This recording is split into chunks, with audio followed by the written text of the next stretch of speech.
Shalom, selamat pagi jemaat dikasih Tuhan. Kembali lagi kita berjumpa dalam Renungan Pagi. Mari pagi hari ini kembali saya mengajak kita semua untuk merenungkan firman Tuhan. Supaya dengan firman Tuhan, hidup kita semua akan terus dibangun. Dan kita pun akan semakin bertumbuh, diteguhkan dan bahkan dikuatkan dalam iman dan pengharapan. Karena firman Tuhan adalah kebenaran. Firman Tuhan sumber kekuatan kita. Firman Tuhan pedoman dan penolong bagi hidup kita. Bahkan firman Tuhan jugalah yang akan senantiasa menuntun kita dan menerangi setiap langkah hidup kita. Mari jemaat dikasih Tuhan, sebelum kita merenungkan firman Tuhan pagi ini, kita akan bersama-sama berdoa terlebih dahulu. Bapa di surga, kembali lagi pagi hari ini kami datang ke hadirat-Mu ya Tuhan. Kami sungguh mengucap syukur atas segala kebaikan-Mu di dalam hidup kami. Atas begitu besar kasih setia Tuhan. Begitu besar rahmat dan anugerah-Mu ya Tuhan. Segala berkat dan kemurahan-Mu, perlindungan-Mu, penyertaan-Mu, pertolongan-Mu, dan juga bahkan pemeliharaan-Mu atas seluruh hidup kami. Terima kasih ya Tuhan. Dan pagi hari ini kembali lagi kami mau merenungkan firman-Mu. Mari Tuhan, singkapkan dan nyatakan kebenaran firman-Mu. Dan Roh Kudus, urapilah kami semua ya Tuhan, sehingga kami bisa menangkap apa yang menjadi pesan-Mu bagi kami.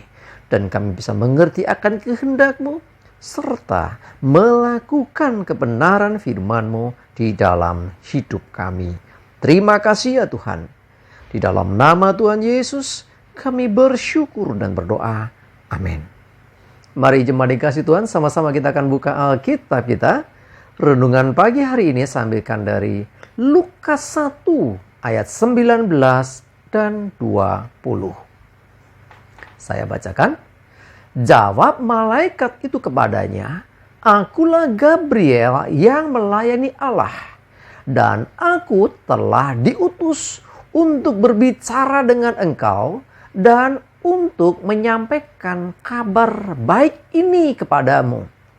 Sesungguhnya engkau akan menjadi bisu dan tidak dapat berkata-kata sampai kepada hari di mana semuanya ini terjadi. Karena engkau tidak percaya akan perkataanku yang akan nyata kebenarannya pada waktunya." Jemaat dikasih Tuhan, malaikat Gabriel diutus Tuhan untuk berbicara kepada siapa lagi nih? Zakaria. Imam Zakaria. Ya, ini peristiwanya sebelum kelahiran Yesus tentunya ya. Imam Zakaria itu mendapatkan pesan bahwa istrinya akan mengandung dan nanti akan melahirkan, karena sampai usia yang dikatakan usia tuanya, istri Zakaria itu tidak juga mengandung ya. Jadi boleh dikatakan mandul gitu loh. Tetapi apa yang terjadi kemudian, malaikat itu berkata, menjelaskan bahwa nanti istrinya akan mengandung dan mereka akan punya anak. Tetapi apa yang dikatakan, justru Zakaria ini tidak percaya. Nah, inilah masalahnya. Apa yang dikatakan Gabriel? Aku ini ya, Gabriel yang telah melayani Tuhan, diutus untuk menyampaikan kabar baik. Perhatikan, kabar baik loh. Tetapi kabar baik itu tidak diterima dengan baik. Akibatnya justru Zakaria ini kurang percaya. Bagaimana hal itu terjadi? Ya, dia bingung, mungkin gak masuk akal. Aku sudah tua, istriku juga sudah lanjut umurnya. Tetapi kalau Tuhan yang sudah menyatakan, sekalipun secara ukuran atau pikiran manusia, hal itu mustahil. Ya, mustahil di usia yang sudah tua nanti bisa punya anak lagi. Tetapi jemaat dikasih Tuhan, Elisabeth istri Zakaria ini ya, memang secara ukuran manusia gak mungkin lagi dia punya anak. Tetapi Tuhan melakukan sesuatu yang tidak mungkin menjadi mungkin. Nah, karena hal itulah, ya, karena ketidakpercayaan dari Zakaria akan berita atau kabar baik yang disampaikan malaikat Tuhan itu, akhirnya dia justru menerima akibatnya, bahwa dia tidak dapat berkata-kata, dia menjadi bisu sampai nanti penggenapan janji itu, sampai akhirnya nanti anaknya lahir. Ya, ini bicara tentang kelahiran Yohanes, ya. Jadi jemaat dikasih Tuhan, jangan pernah kita meragukan Tuhan, dan jangan kita berpikir segala sesuatu yang dari Tuhan itu dengan cara berpikir kita. Jangan berpikir maksud Tuhan dengan cara berpikir kita. Seringkali nggak nyambung. Kenapa? Kita terbatas. Tuhan tak terbatas. Kita selalu berkata tidak mungkin. Tapi bagi Tuhan tidak ada yang mustahil. Mari jemaat dikasih Tuhan, kalau mendengarkan firman Tuhan, kalau membaca firman Tuhan, kadang-kadang ada ayat firman Tuhan yang itu menjadi peneguhan bagi hidupmu, tapi kok tidak seperti kenyataan hidup. Jemaat dikasih Tuhan, dengar baik-baik. Percayai firman Tuhan melebihi kenyataan hidupmu. Karena kebenaran itu yang akan mengubah kenyataan hidupmu. Jangan ragu dan jangan engkau menjadi tidak percaya seperti Zakaria ini, yang akibatnya justru dia menjadi bisu. Nah, karena ketidakpercayaan, akhirnya justru mengalami hal yang tidak mengenakan itu.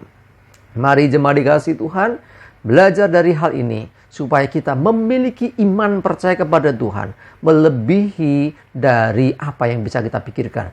Pokoknya kalau firman Tuhan adalah ya dan amin. Jangan pernah meragukan kebenarannya. Karena yang namanya firman Tuhan, kebenaran dari Tuhan akan nyata kebenarannya pada waktunya. Ya, sekali lagi, pada waktunya Tuhan nanti apa yang difirmankan, apa yang dikatakan itu akan terjadi. Mungkin saat ini belum terjadi, tetapi bukan tidak terjadi. Tetapi ada waktu. Tuhan bertindak menggenapi setiap firman-Nya, setiap perkataannya menurut waktunya Tuhan dan dengan caranya Tuhan. Kita tidak bisa mengatur Tuhan. Kita tidak bisa memikirkan cara Tuhan.